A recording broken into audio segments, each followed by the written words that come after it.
Hello, everyone, and welcome to VYTALCast number 40. I'm your host, David, and our host, Sunny. Where are you? Sunny. Oh, she's not here. Sorry, that was a joke.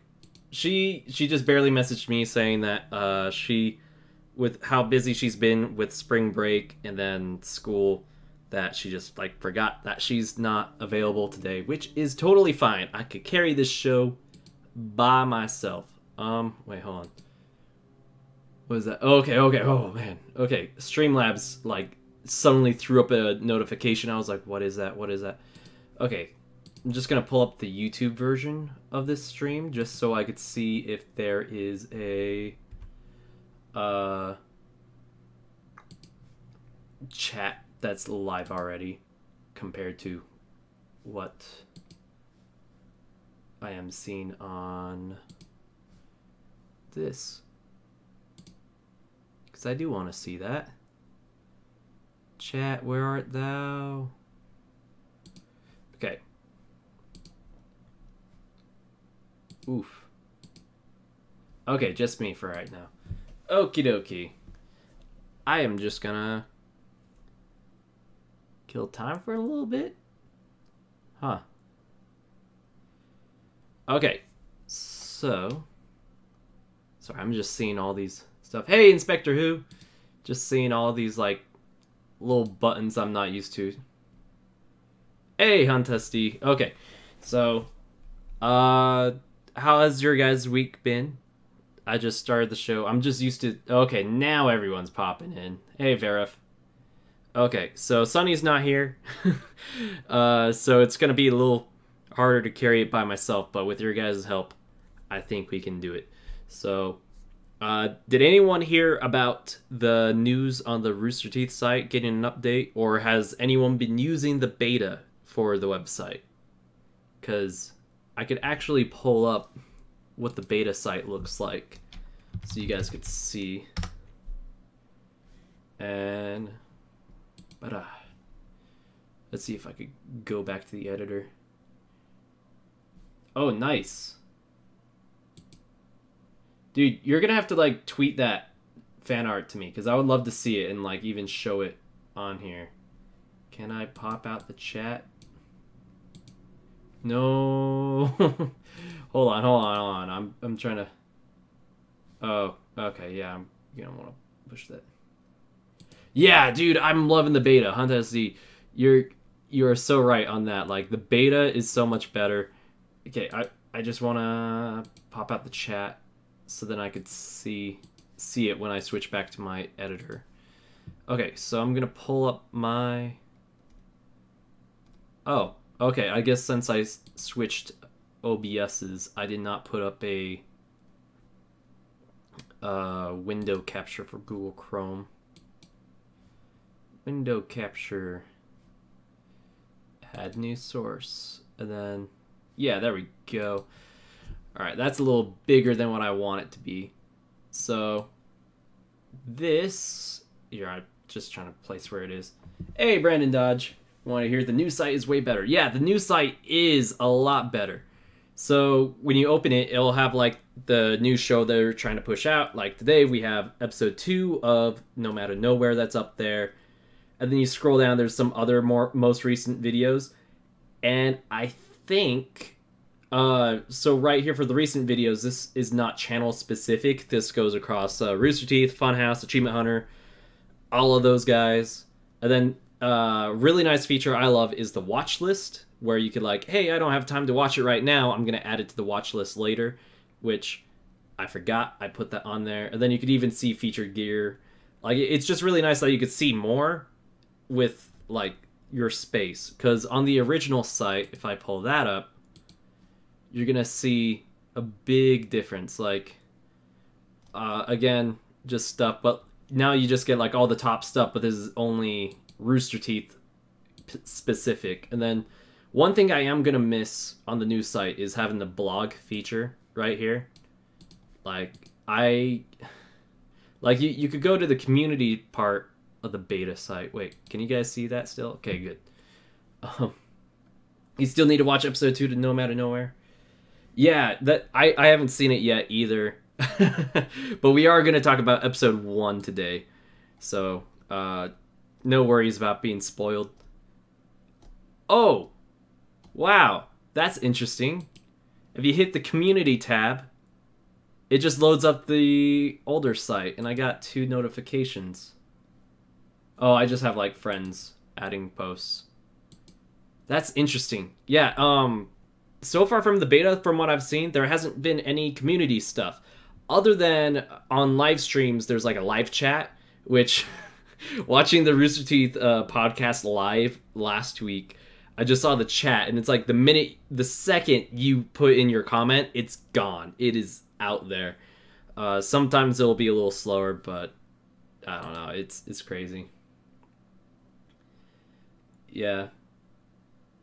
Yeah, No Matter Nowhere is pretty good. Like, from just first episode alone, from what I've seen, it looks like it has a lot of great potential. Still reminds me a lot of the first Airbender. I mean, the last Airbender, not the first one. Aang's the last. It's just interesting. Like, if you took the character Toth and changed her name, there'd still be the similarities of he's been hunted down for 100 years. There's like falsehood, misinformation kind of spread around him. I mean, there's not so much of that in the last Airbender, other than the Fire Nation on what they believe about the Avatar and wanting to hunt the Avatar down, and like, oh, we must stop the Avatar, we must capture him, and I don't know if they want to kill the Avatar, because then they'd have to hunt for the next one. But yeah, it's like, okay, as Brandon Dodge said, it's like if Avatar: The Last Airbender and Samurai Jack had a baby. I have not seen any Samurai Jack elements in it yet, although I've only seen a few episodes of Samurai Jack, and that was well over 10 years ago. So, I don't know. But the new site, I like it. I like the new look. And I like how there's, like, the live chat. You don't have to, like, go to Twitter for, like, a feed anymore from the old site. Because on the other versions of the site, instead of having the live chat, you'd have the feed of the hashtag RT podcast, which was nice. But, again, not everyone had a Twitter, or not everyone wants to log into Twitter on their computer to comment. And now with the app, I just watched Arnold's video, so it could be informed. It seems like on the app, when you watch live streams, you can now comment, or just commenting in general. That is not available at all. Like on the current app that I'm using for a Android, forgot I'm on Android, you can't comment anywhere. I'm just gonna pull up a video. Okay, it's a first video. So, as you can see here, there's like nowhere to comment, which is like hashtag sad face. I really hope, and again, I said this about the site, I hope there's going to be more of a community tab on the app, because I would love to just be able to make blog posts through the app, because I'm not always on my computer to do computer stuff, you know? Sometimes I like to do stuff while I'm on the go, like if I'm riding the train from here to Salt Lake City or somewhere, I'd like to be able to do it on my phone. Okay, Brandon Dodge is saying, well, the art style and sound effects remind me of a Gendy Tartakovsky cartoon. I don't want to butcher that name. Like Samurai Jack or Powerpuff Girls or Dexter. Yeah, the art style definitely reminded me of Cartoon Network, and I believe I say that in my reaction video. I was like, this looks like something that should be on Cartoon Network. Just from like quality look and all that. So, but yeah, live chat's gonna be great for the new site. I'm really excited for that. I mean, it's just funny that it's taken them so long to get to a live chat. Like, I don't know the difficulties of that for web building, website building. I did take a little bit of HTML and Dreamweaver lessons way back in high school, but that was forever ago, and I sucked at it. Like, the best I could do was, like, solid color background, and then I'll do, like, blocks for, like, variety. So, I wasn't the best. Yeah, the animation. Okay, yeah, let's just jump into No Matter Nowhere. So, other than like reminding me of the last Airbender so much, there was a lot of great stuff. I loved like the jokes of like how many books Scout has, and then how many knives Toth has. They're kind of like I don't want to say foils of each other, but they are kind of opposites. Whereas like Scout is more of the friendly, happy person, whereas Toth is more the violence first, ask questions later type person. And I really like that. And I thought the costumes were kind of interesting. Like, it is Western style, so they're dressed in, I don't know, they're dressed like the Dons. Okay, see ya, Inspector Who. I liked the costumes, and I think I made a Star Trek joke. I think the guys all wearing yellow are kind of going to be like the red shirts in Star Trek. I think they're all going to be expendable at some point. How fast or how slow that's going to be, we'll see. Who knows? Maybe episode 2, one of them goes bye-bye. I don't know. I haven't started it yet. But I'm really happy for Jordan Schwartz, because he went from making the Rooster Teeth animated adventures, which I bet was really fun for a creative joke-wise, and doing like little, like almost Easter egg jokes within each frame. But now he's able to do his own story with his own art style, no longer just a white background with a different shade of blue on top for characters. He now gets to mess around with like this whole world. And I would love to see more of like why the Nomad is wanted, because they just say, oh, he's dangerous and he's like an evil person with the magic and all that. And obviously we don't see any of that with the Nomad. He's a very friendly person. I would love to see why he can't talk. Maybe he traded his voice for magic. Which is like a Little Mermaid thing, but we'll see. Well, they all work for Dom Paragon. He seems to really want this Nomad. I wonder why. Yeah, I honestly forgot the Dom Paragon guy, because he hasn't been shown. But yeah, there's just a lot of questions that the first episode gives you, which, if done correctly, I think that's how most first episodes for shows should go, because questions lead to somewhere, either through like a journey or an answer. I think it might take a few episodes to like find out why Don Paragon wants them and all that. Hey, Smash, how you doing? So, I said in my reaction video for like, when the Nomad, he bumped into, well, he was showing Scout his home, and he had that like flashback of when his home was all nice and there was a girl at the thing. I want to learn more about that, because it seems like he's been living there for the last 100 years. Or maybe he moved there during the 100 years and then had a family while hiding out and maybe outlived them, or maybe they died somehow. And also, so I said, oh, I wonder if that's his wife or his daughter. And someone was like, I bet that's his wife or something else. And to me, I was like, well, daughter would be the something else, unless it's going to be like a sibling, or I don't know, he has a maid. I doubt that. If he could turn everything alive, everything could just clean itself up. Yeah, Connor, we're talking about Nomad of Nowhere right now.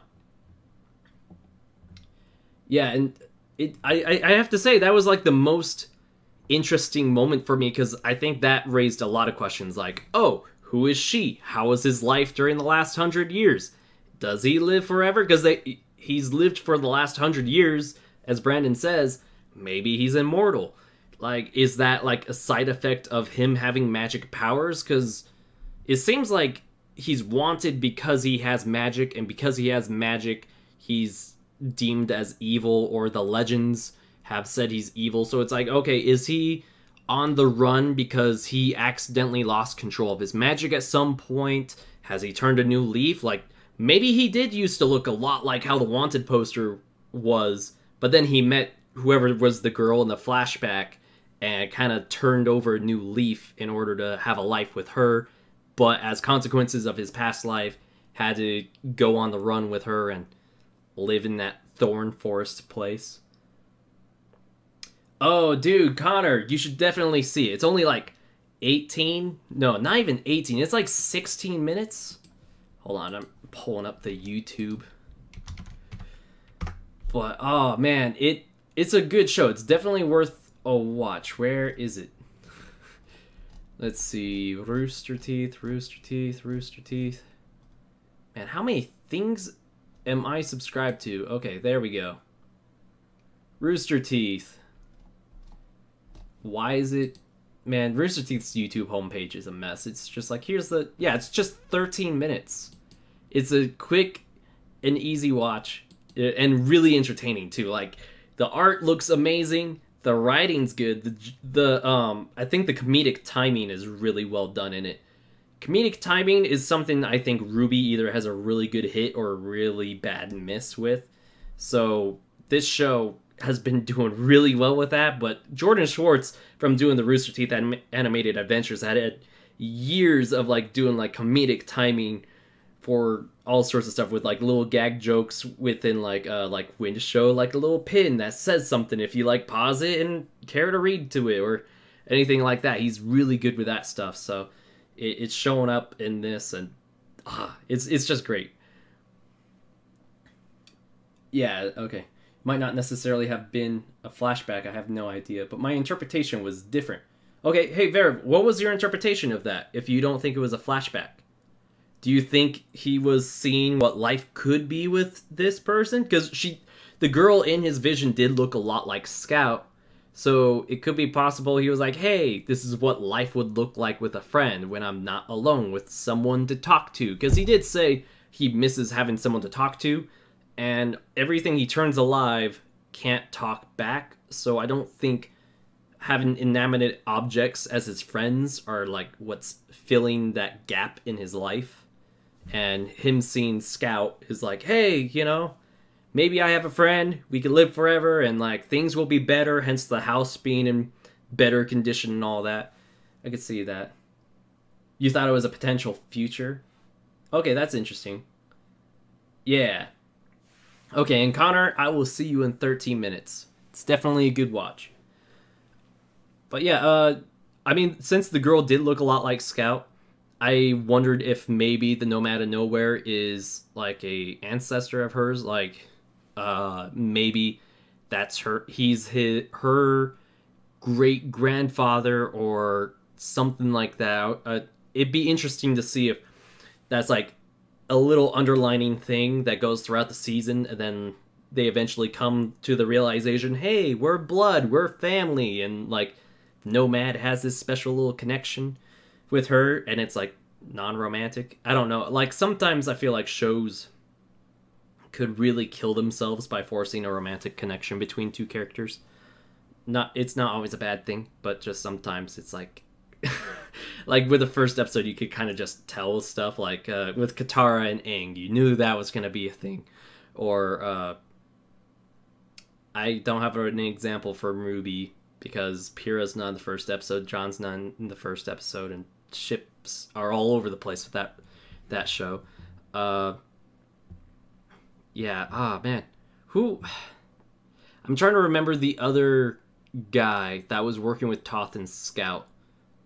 He was interesting, and he didn't die from what I remember. But he was an interesting person. I'd like to see if he does try to do a mutiny and like slowly gain like the trust of the other guys, or like gain the backing of them to finally overthrow Toth, being like, all right, you failed so many times to catch the Nomad of Nowhere. It's our turn now. Like, he already tried to do that. Yeah, Red Manual, that guy. I think it's that guy. Red Menu. I think you forgot the L for that, Brandon, but thanks. It'd be interesting that if they do try to capture the Nomad of Nowhere another couple of times and he still gets away, if they'll try another mutiny, or if that's another thing they keep trying to do, because he already tried to do a mutiny. And so it's like, okay, is he going to become successful at some point? Maybe because him and the guys might be expendable, maybe Toth just gets rid of them, or maybe while they're trying to hunt down the Nomad, they hit other dangers and lose a guy one by one. I don't know. The Nomad, he seems to have a knack for living in somewhat dangerous places. Like a huge thorn forest that has like a hippopotamus that could shoot water out of its nose if it eats something and all that stuff. Voiced by Kagi Films. Huh. Does he do like animated videos on YouTube? Like, it says films, so I'm guessing he either does skits or like little animated shorts, kind of like how Jaden Animations or, man, I'm forgetting YouTubers right now. Same voice actor as Henry Marigold. Why are these, none of this going to my Henry Marigold? I'm gonna look that up. Okay, Henry Marigold. Oh, okay. It's the guy that tried to hit on Weiss in Volume 4.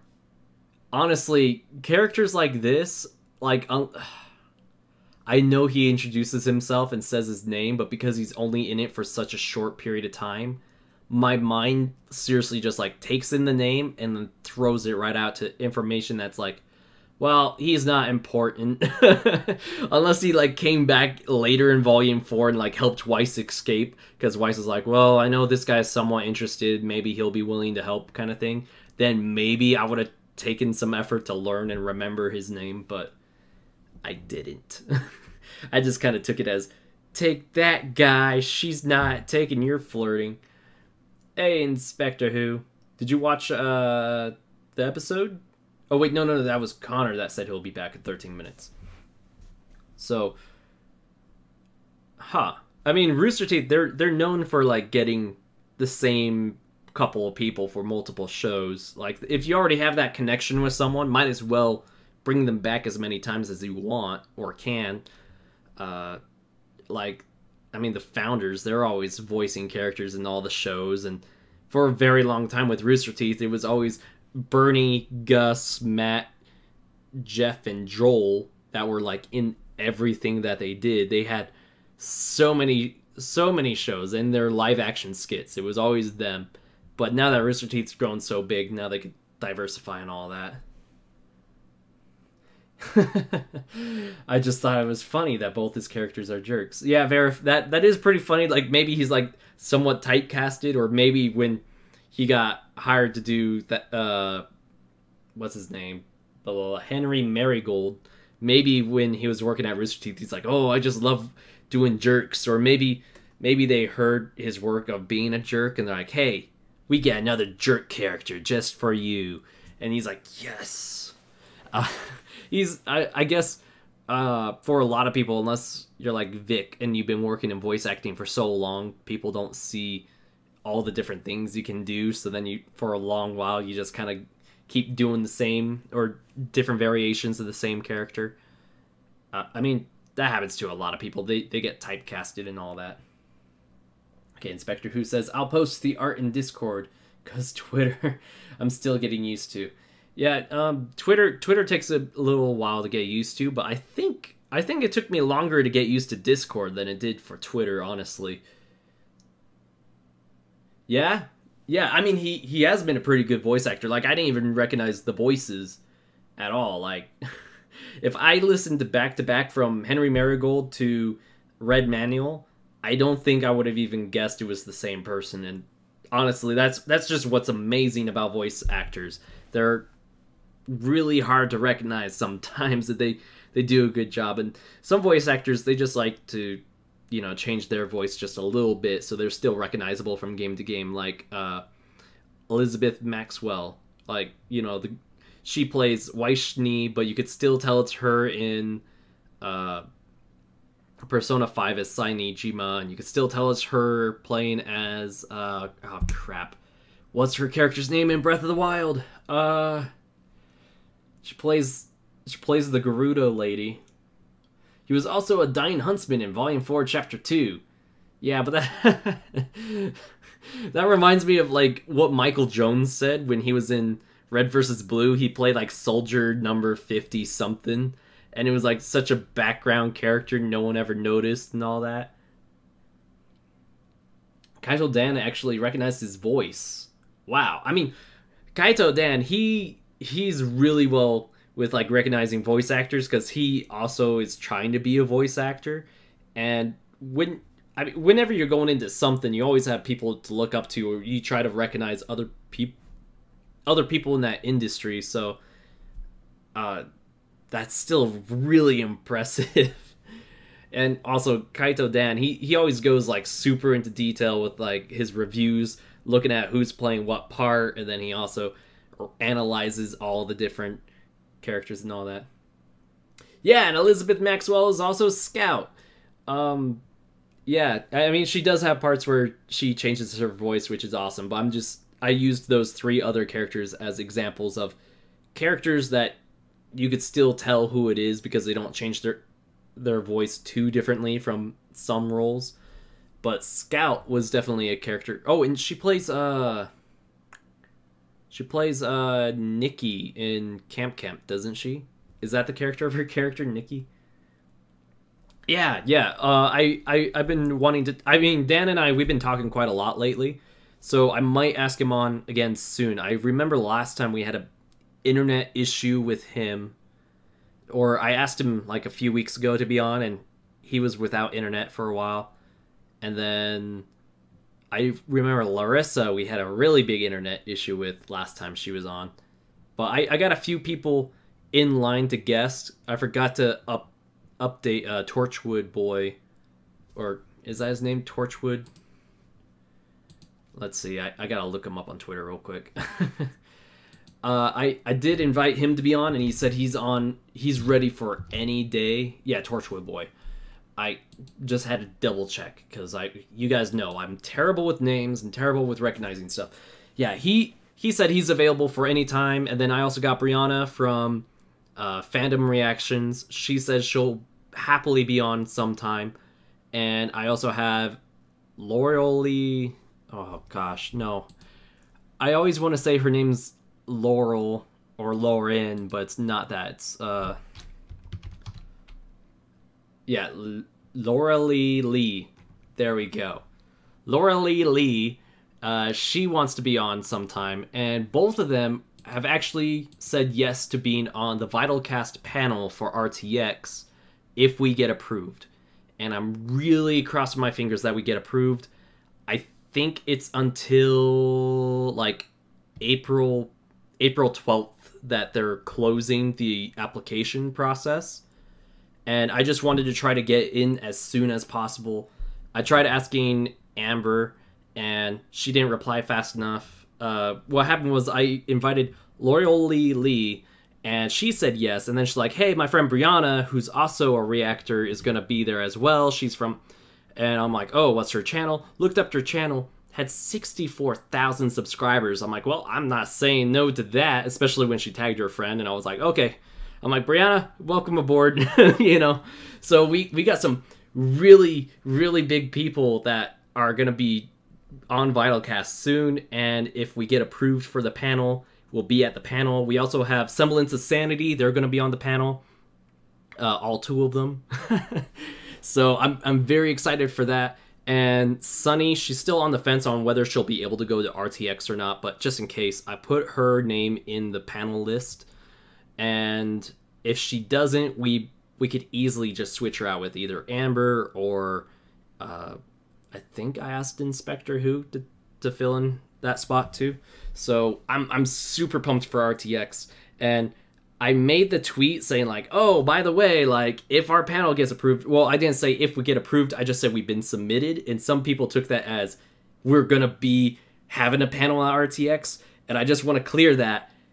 It's not a for sure thing, although I would love it to be a for sure thing. And I think with how amazing our roster is for the panelists, I think we are going to get approved.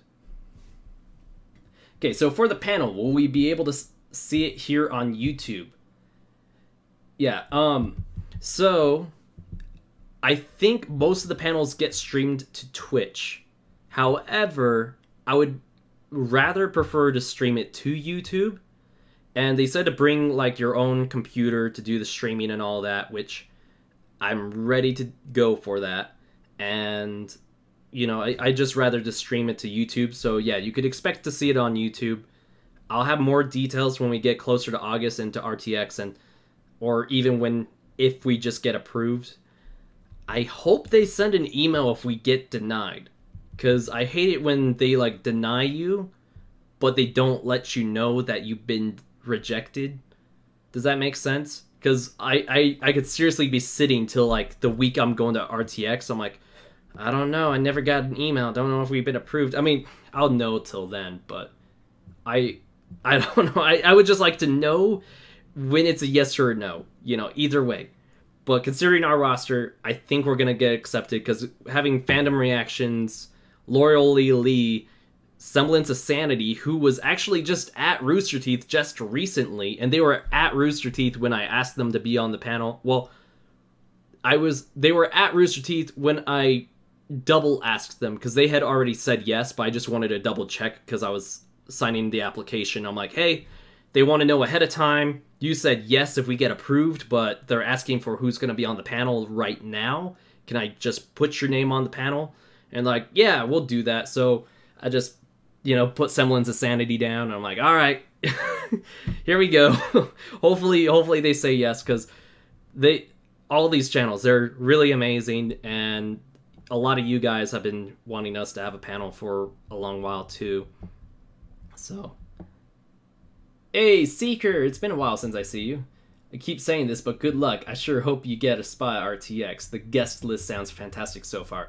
Yeah, I'm really excited. And another thing I'm going to try to shoot for with RTX is I think they're announcing that they're going to have another, there was this like YouTube group that was part of the Rooster Teeth fandom. I'm trying to remember their name, but they did this with RTX Sydney. They had like a group of YouTubers or some well-known people from the community kind of like talk to the audience while they're waiting for the panel to start. And I think they said they're going to do that for RTX Austin as well.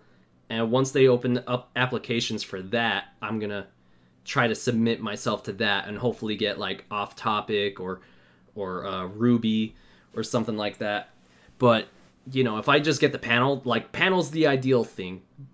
Getting both would be awesome, but I think I'll just be getting one or the other. Sorry, bro. In the midst of looking for a job at the moment, fingers crossed. Yeah. Oh, no, there's no need to be sorry. Like,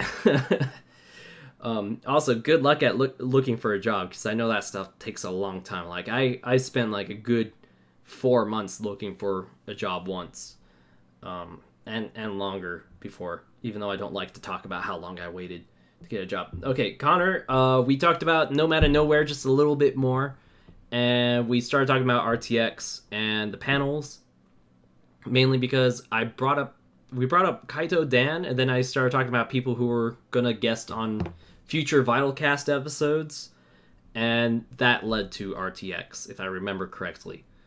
So we could go back to Nomad of Nowhere.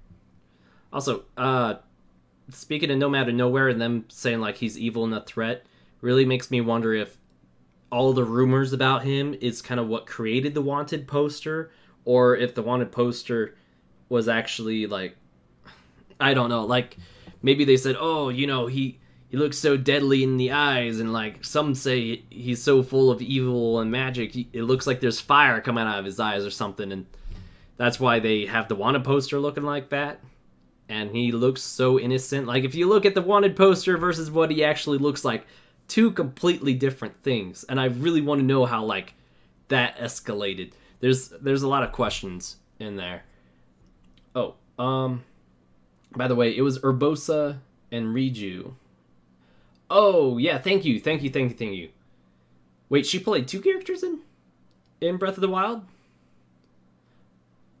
Okay. Yeah, she's been in a lot of Rooster Teeth shows. Yeah, Elizabeth Maxwell, she's pretty awesome. I think she's probably going to be the person I'm going to aim for my RTX photo ops. Because you got to plan that stuff early, like who you want for your photo ops, so then when they announce the day they're going to open up the registration for that, you got to be on the site immediately and beamline right for who you want. And Elizabeth Maxwell I'm going to aim for because she's amazing. And also, she was in 2 of my favorite video games last year, Breath of the Wild and Persona 5. And I plan on cosplaying Joker to RTX, and I might plan to do that for when I have my photo op with her. And I don't know, I had something funny planned with her. Oh, wait, no, I had an important question for her. With Persona 5, people found in the data, in the coding, that Sai, or somewhere at some point in the process of the game, was a love interest in the game. And I really wanted to ask if, like, they had her record voice lines for that. I mean, probably not, because the Japanese version came out way before the English version. And if they already knew at that point for the Japanese version, I highly doubt they would have had that done. But I think I would use some of that time to ask, like, hey, like, do you know if there's any truth to this? You know? Because that would be such a weird thing to see Sai, you know, the lady who's interrogating you in jail about, like, how you've been doing all this Phantom Thief stuff, and somehow that turning into a romantic interest, especially when you learn later in the game why she specifically is interviewing you. It's like, how does that go into a love interest? And, like, it's maybe that's why they canceled it and didn't keep it in the game, or maybe they decided, no, we'll keep this for Persona 5 Golden. I don't know. I just want to ask and see if she knows anything. But yeah. Looking cool, Portal. Thank you. Yeah, I'm so excited. I now got, like, the wig, and I now got, like, this really well-made mask for Joker. So happy. Because I wore Joker to Salt Lake City Comic-Con, and then I saw a shop selling this, and I bought it, of course, because it's handmade and it's leather. It's awesome. Okay. Sorry, back to reading chat. Okay, Brandon Dodge says, I think Don Paragon might be lying. He's probably the evil one. There may have been a bunch of magical beings, and Paragon might have decided to wipe them all out and to deem all magic as evil. That's one guess I'm going with for that. But another guess of mine is, like, he got hurt by the Nomad somehow. Like, whether it was, like, an emotional thing or a pride thing or even a physical thing, like he got hurt or something, or maybe it happened to, like, his father or his grandfather, because, you know, we don't know how long the Nomad has been living. We just know he's been wanted for 100 years, and he doesn't look like he's aged that much. Sorry, phone. Okay, thank you, Inspector Who, for doing that. Okay, so yeah. Connor says, hey, Portal, don't you think you should get some sleep? Yeah, I've done too much story-related stuff for today. I need to go bed. You know, see you guys tomorrow. Just kidding. No, seriously, Persona 5. I've been loving it, and I've been dying to play again some more, whether that's on a stream or not. I got Nier Automata just recently, and I beat the first playthrough. Apparently, each time you do a playthrough of Nier Automata, it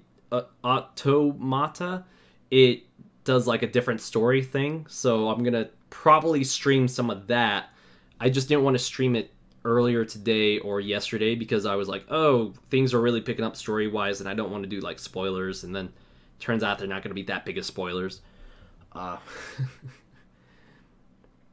Okay, Connor also says, I will say I'm disappointed that Red Manuel does not twirl his revolver. Who knows? Maybe he'll do that in episode 2 or 3. Maybe we'll see him, like, try to twirl it and he accidentally sends it off and shoots himself in the foot. Because I would love to see that happen. Okay. Seeker says, when you said the deleted love interest, I wanted to reference Persona 3 and 4, but I don't know if you thoroughly played them.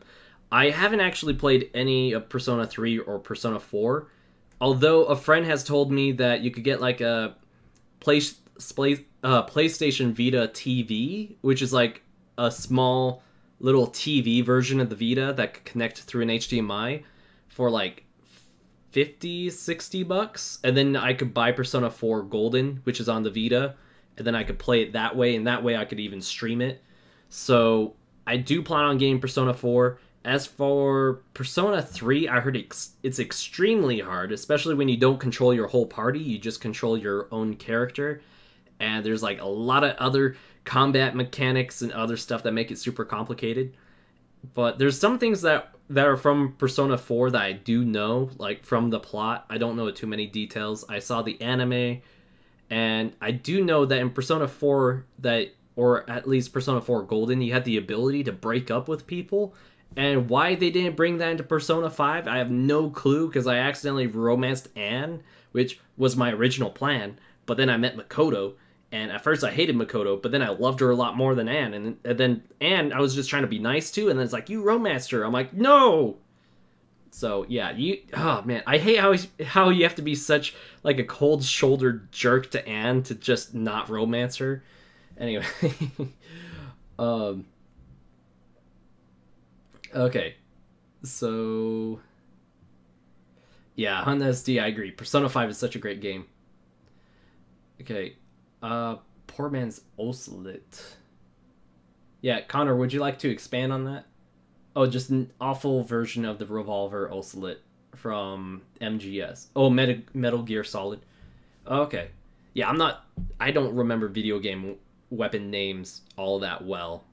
Like, I just go, this is a pistol. It's really good. Like, I only remember, like, the top tier weapons, like, the El Diablo from The Last of Us, because that's like an OP gun where it'll kill anyone or anything in like one shot.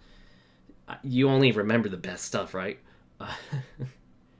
Okay, so Seeker says, bro, try to get the P3P, PSP. You can directly control your party members, though I don't know if you're willing to invest in a PSP.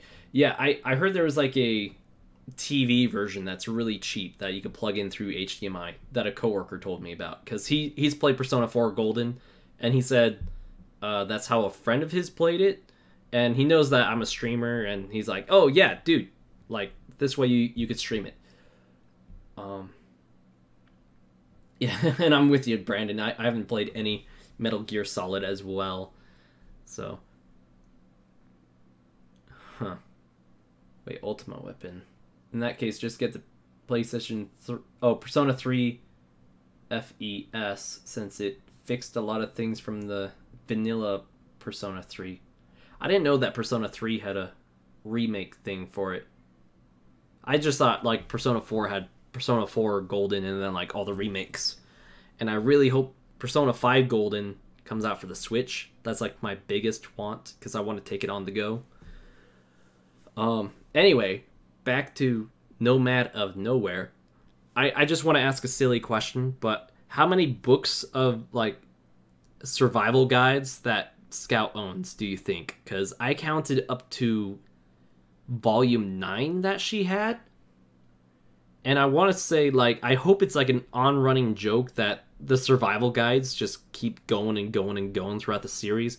Or she switches to different book series, like Cooking in the Wild, or other stuff like that. Or like 101, you hope they go up to 101.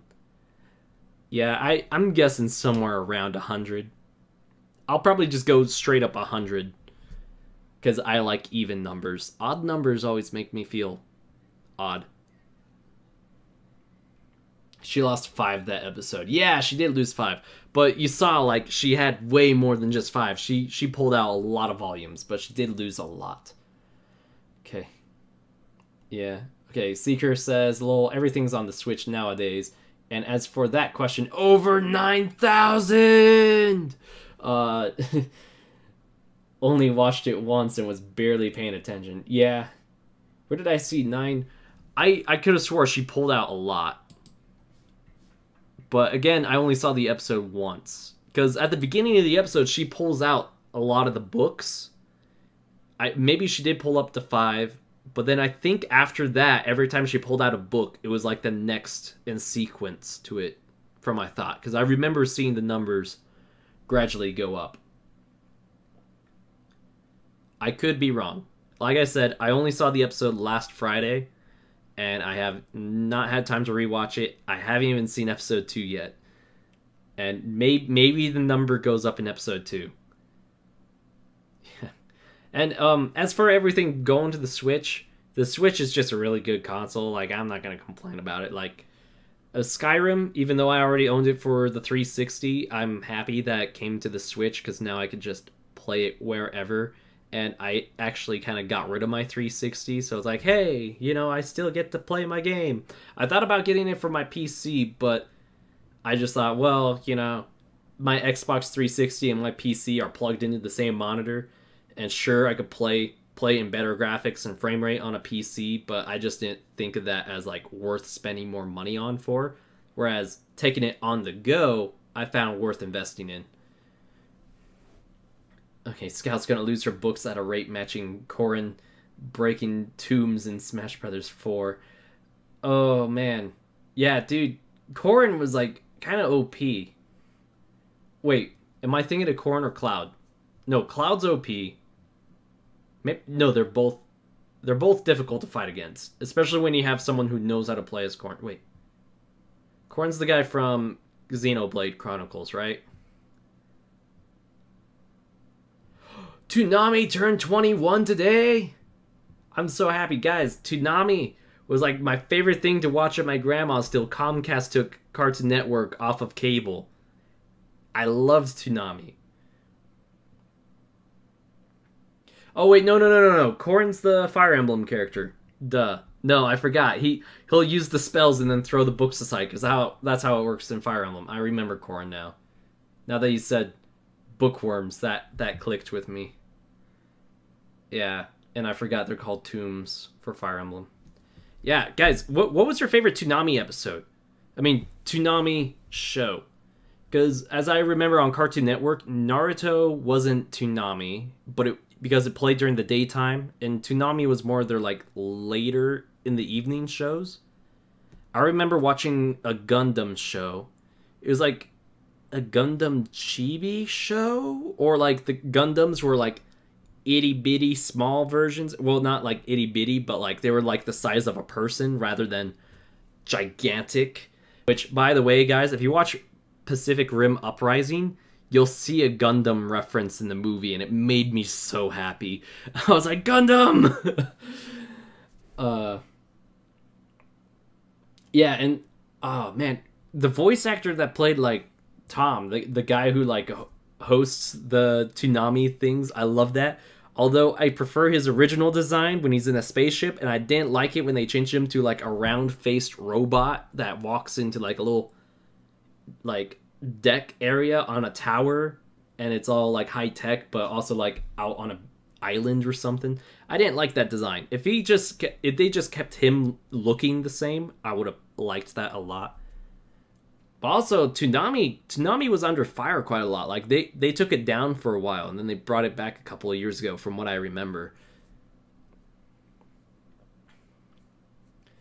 So many Fire Emblem characters in Smash Brothers 4. Sakurai must have had an underground deal with intelligent systems.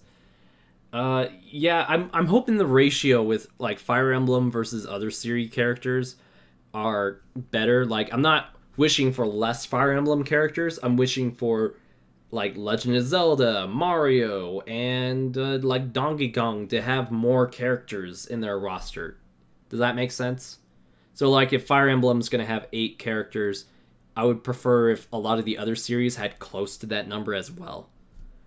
I don't want it to be like fully dominated by one series or another, but the 3DS has totally revived the Fire Emblem fandom, especially here in the West, because Fire Emblem was almost like a cult classic till the 3DS came out. He's back to the original design. Yes! I don't have cable, but that makes me happy. Or Dish. I just have YouTube for entertainment. Sonny Strait voices Tom 1. Tom 2 through 5 is voiced by Steve Blum. Okay, Steve Blum, I remember hearing a lot of stuff. And I don't know if I've seen Tom 1, because Tom 1 would be like a year after I was born, right? Or was Tom always there? I don't know my Toonami history. And before Sakurai puts in BlazBlue characters. Oh, man. That's one thing I'm really hoping that the next Smash Brothers have less of, is I want it to be less or no non-Nintendo characters, because for me, as a child, like, even when I was really young and then Brawl came out and they had Sonic and Snake, that bothered me. And I own a bunch of Sonic the Hedgehog games. I was like, no, Sonic doesn't belong in Smash Brothers. Sure, Mario and Sonic, go ahead, knock yourselves out. That's a new thing, but Smash Brothers, that is where the Nintendo bros go to beat it out at each other. But, sorry, I'm just like a weird Super Smash Brothers elitist gatekeeper. It's like, no, only Nintendo characters. I'm just a weird person when it comes to that. Yeah, no, like Snake and Sonic were fun to play as. It's just, I don't know. I just had a really hard time accepting them in it. Okay, Tom 1 made his debut in 1999. Yeah, I still didn't have, or well, I still wasn't old enough to be watching anime by that point. Okay, so where am I in the chat? Okay, Brandon Dodge says, I really hope My Hero Academia comes to Toonami soon. I hope so, and I think with season 3 coming simul-dubbed, then I would hope that there's a good chance that it'll come to Toonami. And I thought I saw a commercial for it going to Toonami, but I guess I was wrong since you're asking for that. And Hunt SD, thank you so much for keeping the countdown for My Hero Academia Season 3, because I honestly just forget. I just go, it's coming out August 7th. I just don't remember the days specifically. I just say August 7th and wait till my queue in Crunchyroll to update. Okay. People for some reason want Sora in Smash Brothers. Why? Because Sora is already like mixed with Final Fantasy and Disney, and they're like, well, if he's in a weird like crossover game series of itself, he might as well be in another crossover game series. I disagree with it. I mean, he's another PlayStation exclusive character. Like, Cloud was a very odd addition to Super Smash Bros. 4, because he's never been on a Nintendo console. And it's like, dude, what are you doing here? Like, you're a PlayStation exclusive character. Get out of here. Like, Pac-Man and Mega Man make a little bit more sense because they're like from the retro days and they were on the original Nintendo, just like how the Duck Hunt dog was. So oh, okay. Yeah, technically, yeah, and then also like the Something and a Half Days was on the Nintendo DS. Yeah, I mean, I guess he could be on Smash Brothers, but I just prefer if it was just Nintendo IP characters. But I don't know. What was the company? Was it Funimation that wanted Goku added to Super Smash Brothers just recently? There was like some company asking for Goku to be added into Super Smash Brothers. And it was like, Dragon Ball Z already has its own fighting game. Why does he need to be in another fighting game? Okay, Seeker says, I know, right? Next thing you know, Ruby will be in the next Smash Brothers. Seriously, what's with all the non-Nintendo characters coming in? I thought Sonic was weird way back in Brawl. Yeah, or even weirder, Snake. I mean, Snake was on the GameCube, but I don't think he's been on the Wii other than Brawl. So, okay. Well, it's because Square Enix is with Nintendo now? Are they with Nintendo now? That'll be interesting. Wait, the first 6 episodes of My Hero Academia Season 3 will be dubbed. So there we go. But I'm gonna go watch the sub. Yeah, I'm gonna watch the sub. I'm going to check out the dub just out of curiosity for, like, how different does it sound. But I think I'm just so used to, like, the Japanese voice actors at this point that I don't know how easy it will be for me to switch. Although with Fate, the Fate series, I know I switched to dub because, I don't know, dub was just easier to clean my room and watch at the same time. You can't read subtitles and clean your room. So, okay, still need to watch My Hero Academia. Yeah, no, you should definitely watch My Hero Academia. Like, if you have any other anime shows that you're watching, after you finish those or catch up with those, take your time to watch My Hero Academia. They're really, really good. AC Gears and Arm says, the Kingdom Hearts 358 and a half days was so sad. It made me feel sadness. Yeah, I think I played a bit of a Japanese version. It was pirated on the DS. And I couldn't get really past the tutorial. But again, it was in Japanese, so I didn't know what to do. Okay, don't jinx it. Ruby could come. They're in BlazBlue somehow. Yeah, but BlazBlue at least somewhat makes sense. Because it's like a mix of all these random connected video games. They're all somewhat anime styled.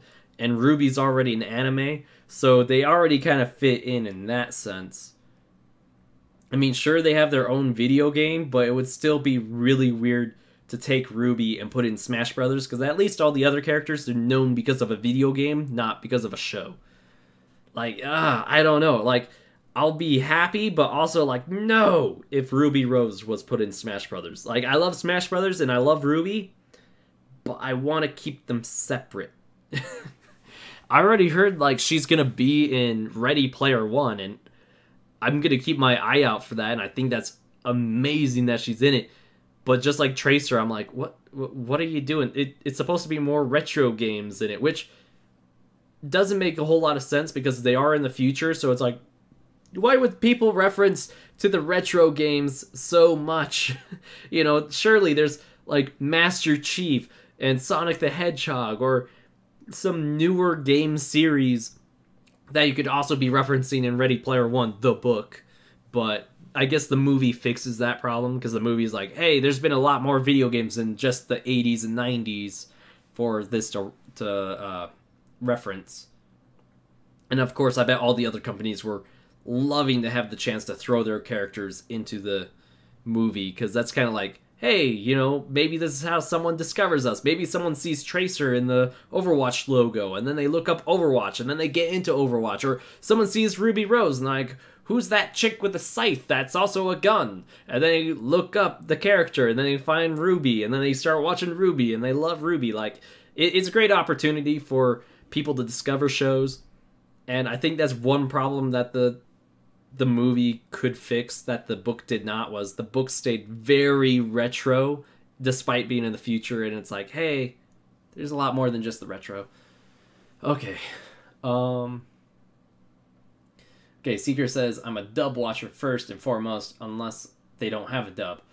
Yeah, dub first. Or unless the dub sucks bad, like 4Kids Bad. Okay, then Brandon Dodge says, speaking of dubs, what are some of your favorite dubs in anime? And I agree with Seeker, Code Geass is really amazing. Which drawer do I have it in? Which drawer do I have it in? Did I take it out of the drawers? I used to have Code Geass Season 1 in one of these drawers. Code Geass was one of the few anime that I actually bought. Like, I think I have Code Geass, some Naruto episodes. Your Name, would Your Name count? I mean, it's an anime movie. I'm gonna count it. Did I say Ruby already? Yeah, I said Ruby. Said Naruto. I guess on iTunes, I own a bit of Full Metal Alchemist and Bleach as well. So, yeah, those... And also, all those shows I just said, I love in dub as well. I mean, Your Name's a hit and a miss. They have some really good voice actors for some parts, but then for the main character, the main boy character, I don't like the voice actors so much, or like I feel like they could have done better when they had to like do the girl parts. Okay, so I'm still catching up on what you guys. Dubs are like watching the movie before reading the book, which isn't always the bad thing. Well, what was the quote? The guy that owns Studio Ghibli, he said a quote. I mean, he said that dubs are really important, and especially having a good dub is really important, because to him and a lot of people, anime is a visual art, and he doesn't like people watching the movie to be distracted by subtitles, to not see and enjoy the art. And I could agree with that, because there are some scenes where people get really intense and they talk really fast, and so the subtitles move a little bit faster, but you can't really enjoy the visual of all of the hard work put into the facial expressions or this and that in the movie or the anime. So I think dubs are really important. Like Full Metal Alchemist, I watched dubbed. I think I could only watch it dubbed. I tried watching it subbed a few times and I just couldn't. Naruto, somewhat the same way. If it's like the earlier Naruto days, I definitely have to go dubbed. But then when it comes to Naruto Shippuden, I've watched most of that subbed, but that was because here in the West, we were still catching up, and it was like, yo, I'm in the Naruto Shippuden era for the manga, so I'm gonna skip ahead onto YouTube and watch that subbed.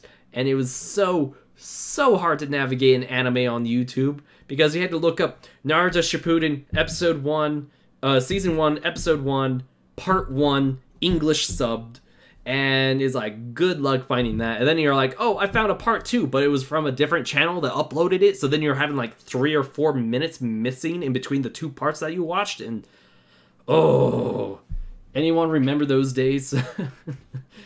Okay, so AC Gears and Arm says, have you watched the Geralt or Rivera trailer for Soul Calibur 6? I don't really play Soul Calibur. So, no, I haven't really watched it because it's not really a series that I'm interested in. And also, those are 2 characters from other series that I haven't even played. I played Soul Calibur 2 on the GameCube, but let me tell you, there's only one reason why I would. Link. Link was the only reason why I bought it. Link's like the only character I played as when I had it. Well, I still have it. There's actually a video that I made playing it, and it was me talking about how I met Bernie Burns and Ashley Jenkins for my birthday. And so I made a vlog video of it, and then I made the video of me playing Soul Calibur, but talking about it. So, hey Nikolai, how are you? Okay, learning about voice actors is a hobby of mine. I know a lot of voice actors in their roles. Yeah, that's really cool, AC Gears and Arms. And that's something I wish I could get into, but really I've been really kicking myself for not getting more into like the show lore itself. Like with Ruby, oftentimes I'll forget little things, or like there's stuff that I could easily delve more into. And I think for me, I'd rather go more into like show lore than voice actors, unless it's like voice actors I really like Vic. I really like Vic, or Elizabeth Maxwell. Like for them, for sure, I want to check out their other works. So I agree with some of what you're saying, and on the other hand, it's like I need to prioritize other stuff. Okay, so Verif says, the reason I prefer dubs is I don't want to take my eyes off the characters in the sets. And yeah, that's kind of what the Studio Ghibli guy said. And then Seeger says, though I vastly prefer Ami's Yang to Barbara's Yang anytime. As for the rest, both are as good. Really? Do you not like Barbara as Yang as much? Which is weird, because I just find that funny, because Team Ruby was kind of like, what is it? They were kind of molded around who their voice actors were. Like, Monty chose them for a reason. He was like, hey, I want you because you're like this character that I'm writing. And a lot of people in the Rooster Teeth fandom, they almost can't separate Yang from Barbara. So I just find that funny. Like, I think it's easier to separate Lindsay from Ruby than it is to separate Yang from Barbara, because you definitely see the similarities between Yang and Barbara so much. And there's a lot of similarities between Lindsay and Ruby, but because their voices are so different, and Barbara is pretty much using her own voice, but just, you know, expressing different emotions. It's a thing. Okay. Sorry, I just looked and I just see Hunt SD saying, oh wait, no, not Hunt SD, but AC Gears and Arm, and he says, I've heard Boruto is bad. Should it be watched? The beginning, at least, is very shaky, but I only read the manga. I haven't really watched the anime, and that's just because my life's been so busy, and I've been trying to watch other shows. Like, I'm currently watching The Ancient Magus Bride. I'm waiting for My Hero Academia Season 3 to start, and I'm also watching Darling in the Franxx, and I'm also trying to get through Yu Yu Hakusho. So I just haven't, like, put through the time. And also, that's just the anime. Like, I also have Voltron Season 3 through whatever season they're in to go through, and I also have Jessica Jones to get through. So I just have like so much shows I'm overwhelmed with. Okay, Seeker says, again, I have no problem with sub, but if it has a dub, I will watch it most of the time. I do know some Japanese voice actors as much as I know. Yeah, and honestly, when it comes to like watching anime, I think there is no wrong way. Like, don't get me wrong. I'm just saying, like, hey, dub is important. I just think it's funny because when it comes to the internet, you mostly see people hating on dub more than they hate on sub. And it's like, guys, we all enjoy the same thing. Like, we should stop fighting. Like, although I was kind of part of this problem, but it was more I prefer the manga over the anime person. And, man, what was that show? Rocket Jump. They did a series just recently. And it was like, let's see, Rocket Jump did like an anime detective show. I have to pull it up because it was funny. Yeah, Anime Crimes Division, and it had Pros D and some other people in it, and it was really funny because the first episode was like the dub versus sub gangs were in a gang war, but then they were both being set up by like the manga gang, and it was really funny because it's like so true to like how anime community was like a long while ago. I mean, it probably still is. I just haven't been as involved in that.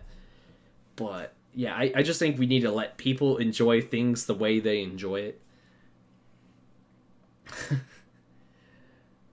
Okay, so Seeker answering my Barbara question said, I don't know, she got better in volume 4, but still Ami's is on a whole nother level. I liked Ami's enthusiasm more, but I respect Barbara. Kudos for her voicing in Pop Team Epic's...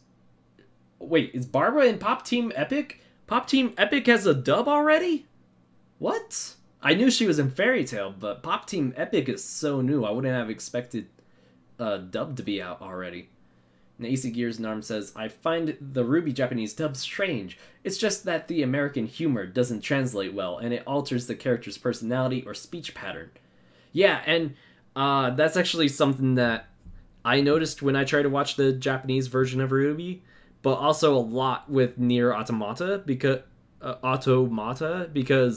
in the cutscenes, their mouths are still to the Japanese. So you'll see the mouth go, wow, and the voice is still going, and it's so different from, like, how they would be talking. It's like, that's weird, you know? And actually, when I met Bernie and Ashley, they were talking about this with Red vs. Blue.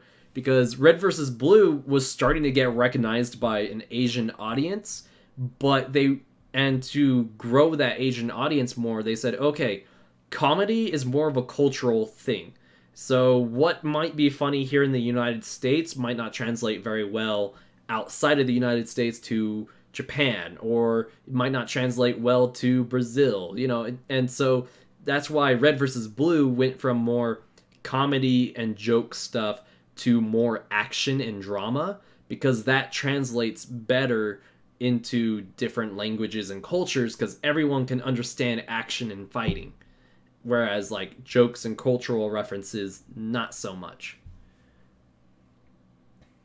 Okay, so Hunt SD says, anime openings are important just as much as the show. Look at Overlord, My Hero Academia, and One Punch Man. Their openings are so good that I listen to them over and over before I watch an episode. Yeah, I've done that a lot too. And it's funny that you mentioned that because with Ancient Magus Bride, their first opening was really amazing, and that sold me on first watch. But then when they switched the opening, it just didn't feel the same, especially with the visuals to it were just like recycled from the original opening and from episodes that they already had. And it took a long while to have that opening grow on me for the second half of season 1. Verif saying, let people like stuff. A piece of wisdom I like to hang on to. Exactly.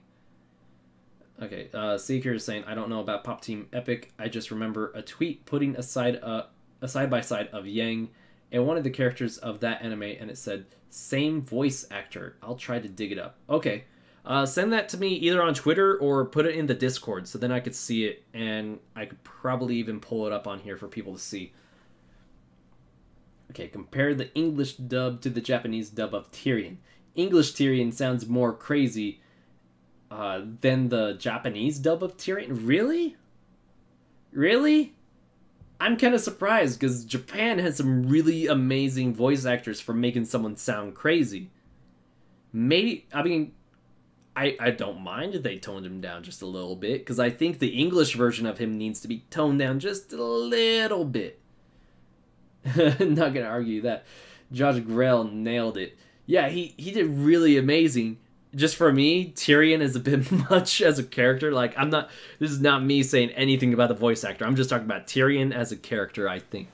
I, personally, would like to have toned down just a little bit. I guess after the Joker in The Dark Knight, I started to get a little sick of villains who are just crazy. Or, I mean, the Joker from The Dark Knight, he's very complicated and stuff. But after him, there started to be a lot of tropes of, like, villains that were just crazy, and that's the reason why they're evil, or that's what's supposed to make them interesting.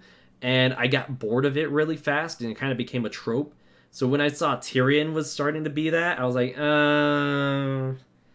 I'm losing interest in this villain in particular. But a villain that's like having fun doing what they do, that I find more interesting. Like they find it fun, or they're more complicated. Like what's his name from Kingdom Hearts? I think he's called the Master or something like that. Although there's the Master from Doctor Who, but the Master from Doctor Who, oh my gosh, when they turned him from like a sinister guy to a crazy guy, that bothered me. That bothered me so much because they didn't even regenerate him for him to do that. It was like, dude, why? You had a character. He was really great this way. Why did you change it? And then you're like, oh wait, The Dark Knight came out, and now everyone loves crazy villains. So you're going to take your sinister and smart villain and make him crazy and try to make him smart because he's crazy, and it doesn't always work. And then they did that with Moriarty and Sherlock, and oh man, it just killed it for me. I guess I just have something against crazy villains because I've seen villains I really like turn into crazy villains, and then it just doesn't work for me. Oh, hey, Brandon, did your phone die? Yeah, sorry about that. Yeah. Okay, the Japanese Tyrion sounds sinister evil, not crazy evil. Okay, I like sinister evil. I like sinister evil more than crazy evil, for sure. Okay, AC Gears and Arms says, Master, there's a lot of people in Kingdom Hearts with that title. Were you referring to the Master of Masters? I think it's the Master of Masters. He's the guy that's kind of sinister, but he'll make jokes a lot. He wears like a hood and you don't see his face. I only know him from Arnold's stream. The one he had recently where he's watching like 2.8 or something like that. I know nothing of Kingdom Hearts, but I liked that villain. I was like, oh, I see how he's like tricking people to like kind of do conflicting jobs and all of that. And then he's also kind of having fun or making jokes with it. It's like, yeah, he's evil and he's sinister, but he still has like a sense of humor and could be that way. Does that make sense? I thought he was a well-written actor. Okay, Inspector Who's says, to be honest, Joker Dark Knight was pretty tame on the crazy compared to the other people you mentioned. Yeah, I just think he triggered the crazy, I think. Because a lot of people started going, oh, the Joker! And then they started, like, talking about crazy Joker. And, like, even other iterations of the Joker became more crazy. Like, Jared Leto's Joker is a little bit more crazy and out there. Or any of the animated Jokers are really out there as well. I know the Dark Knight Joker is a lot more tame because he was more sinister and stuff like that, but he's still, I don't know, a lot of people just mistook him being sinister as crazy, and then they just spiked it up, and then like it became a TV trope to just have a crazy villain, and I don't know, I just lose interest in those kind of guys, because I like sinister and well-written and thought-out villains, because a lot of times when you have a villain and they're crazy, they're just like a flat character a lot of the time. They're just crazy. And they'll try to like explain the crazy, and it's like, no, it still doesn't work. Yeah, Joker from the Arkham games, he's pretty well done. Yeah, I'm just talking about like, I don't have like a animated version of him in particular to name out. But Yeah, yeah, maybe I take back the Joker comment, but a lot of people reference the Joker when they say they like a crazy villain, and I guess that's why I point the finger at him the most. But what kind of villain do you guys like most? Because I know there's like a Torchwick. Torchwick's always like the lovable villain.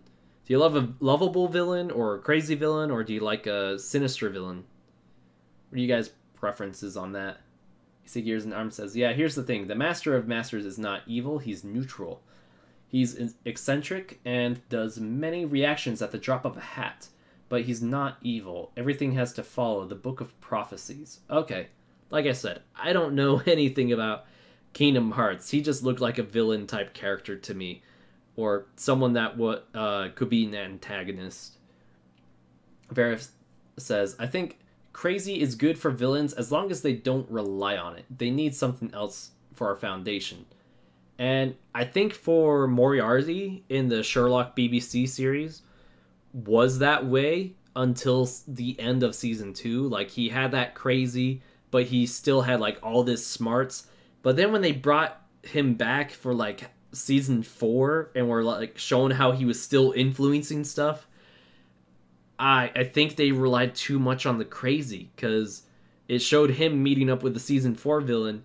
They literally smelled each other, and that's how they like transferred this complex plan to each other. I'm like, no, that's not how things work. That's not how Moriarty works. Although I think Moffat and what's the other guy's name? He's the guy that plays Sherlock's brother. But I think both of them just got like on a high horse. They got so used to people loving what they did that they thought they could just get away with anything, and then the quality of their shows just dropped. Okay. Okay, so Brandon's saying he really likes Tyrion, which a lot of people do. AC Gears and Arms says, Albert Wesker, he's my favorite villain. What show is he from, AC Gears and Arms? Because I don't recognize that too much. Okay, Inspector Who says, I like Sinister. Honestly, Salem just gives me chills and I love it. Yeah, Salem is really, really good. Hannibal Lecter was a good villain. Yeah, Hannibal Lecter.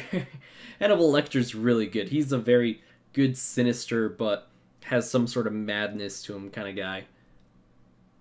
Like King Bradley from FMAB.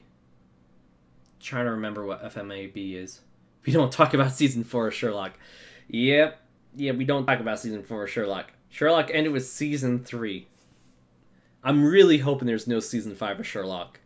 Just because it's season 4. I'm like, please no. No. Brandon Dodge says, I think the director from Red vs. Blue is my favorite villain. Yeah, the director. He's really, really good. I like him, yeah. Yeah, Mark Gatiss. I remember the G, but I couldn't remember the Attis part. Yeah, Sinister or Cunning, they're really good. Okay, from Resident Evil. I haven't played Resident Evil at all, so that's why I didn't recognize him. Oh, False Alarm on Pop Team Epic. Okay. Might have been the Japanese voice actors or something. Although, I only watched the first episode of Pop Team Epic, but it seems like the two main characters are voiced by men, but they're girls. I think the men voices are supposed to be like a joke. I tried googling it, but failed. But it does have an English dub. Oh, that's cool. That'll be cool to watch. I mean, I watched the first episode of Pop Team Epic, and I didn't get too sold on it. It was a little just too random, and the skits were just a little too short for me. But anyway, guys, thank you so much for watching. I know we really started getting into some of that discussion later, but I think my voice is starting to give out. So I'm going to have to bow out just for my throat. And I will see you guys probably in 2 weeks for VYTALCast, and you'll probably see me as soon as tomorrow for another stream if I have the time. And I'm going to try working on some other videos. I'm going to try to do a beacon ship video, because I forgot to record one when Volume 5 ended, and I need to do one between Volume 5 and Volume 6, because I want to do Beacon Ship at the end of each volume to see how the results change for me. Yeah, and thank you, Vera, for having me do a solo cast. Next time we should have a host and or a guest. It might be Torchwood Boy who comes on next. So stay tuned for that, and I will boop you guys next time.